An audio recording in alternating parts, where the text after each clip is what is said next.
এগুলা কি খাইতেছস তুই? এখানে আসছো কেন? এখন যদি নাজিমুদ্দিন কাকা তোমাকে দেখে ফেলে তাহলে সমস্যা হয়ে যাবে না? নাজিমুদ্দিন ভাই আশেপাশে কোথাও নাই, আর নাজিমুদ্দিন ভাই আসার আগে আমি চলে যাব। কিন্তু তুই আমার একমাত্র আদরের ভাতিজা। এত বছর বিদেশে পড়ালেখা কইরা আইসা তুই এখন এখানে বইসা এই রোদ্রের মধ্যে এই খোলা মাঠে এই পান্তা ভাত খাইতেছস। এই জন্য দায়ী কে? এই জন্য দায়ী আমার বাপ। নাজিমুদ্দিন কাকাকে তোমরা শত্রু বানিয়ে ফেললে, এখন তার চোখে তোমরা একটা বিষ। ওই তুই হ্যাঁ কেন? তুই আমার জমির পাশে ঘুরঘুর করতেছিস কেন? আমার জমি তো জানি আর সব নিছস। এইটুকু জমি আছে সেটা নিয়ে আর পাইতারা করতেছিস না? আমি আসছিলাম কামলা খুঁজতে। এই কামলা, তুই আমার লগে কামলা যাবি? যে না, আপনার কামলা দিতে পারবো না, আমি তো ওনার বছরা কামলা, আপনি চলে যান। আচ্ছা বুঝছি, থাক। আসছে আমাকে নিয়ে যেতে, চেয়ারম্যানের লোক।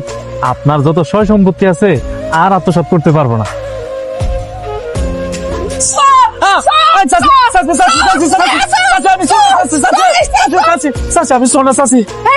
তুই সত্যি করে কহ, সত্যি করে কহ তুই চোর। হ্যাঁ, আরে এটা তো আমার নতুন কামলা। হ্যাঁ, তুমি আমার বাড়ির নতুন কামলা? এই মিয়া, চুরের মতন বাড়িতে ঢুকলেন কেন? চাচা বাড়িতে পাঠাইছে, চাচা নাকি খিদা লাগছে, খাবার নিয়ে যাইতে। আব্বার না খাওয়ান দিয়ে দিলাম। হ্যাঁ, ওটা আমি খাই ফেলাইছি। ওইটা কাকে খাই ফেলাইছে, ও কাকা এসে অনেকগুলা কাকা এসে খাবারটা নষ্ট করে ফেলাইছে, এই জন্য চাচা আমার পাঠাইছে খাবার নিতে। আচ্ছা ঠিক আছে, তুমি তাহলে একটুখানি বহো, আমি খাওয়া আবার বাইরে দিতেছি। হ্যাঁ, আপনার অনেক সুন্দর লাগেছে। মানে আপনি কি কইতে চাইতেছেন? কইলাম যে আপনারে দেখা চোখের পলক ফেলতে পারতাছি না। আপনি তো মেয়ে ভালো শয়তান আছেন। আম্মা কি হইছে? আম্মা, আম্মা তোমার কি? চাচি কি হয়ে গেল হঠাৎ? আচ্ছা আপনি একটু চাচির কাছে থাকেন, আমি একটা ভ্যান গাড়ি নিয়ে আসছি। দায়িত্ব মেলা হইলো, কাকা যখনও বাড়ি আসে নাই।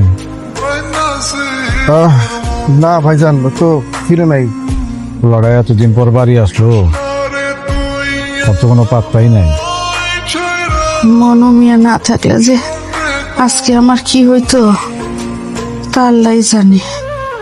ফুলারা অনেক ভালো। পোলাটা আসলে অনেক ভালো। চুপ থাকতো, বেশি কথা কস। আমি যেটা কইতেছি এটাকে শোন। ভাইজান, তুমি টাকাটা দিবা কবে কত? তোমার জন্য আমার পোলাডার চাকরিটা আটকায় রয়েছে। টাকা তো দিই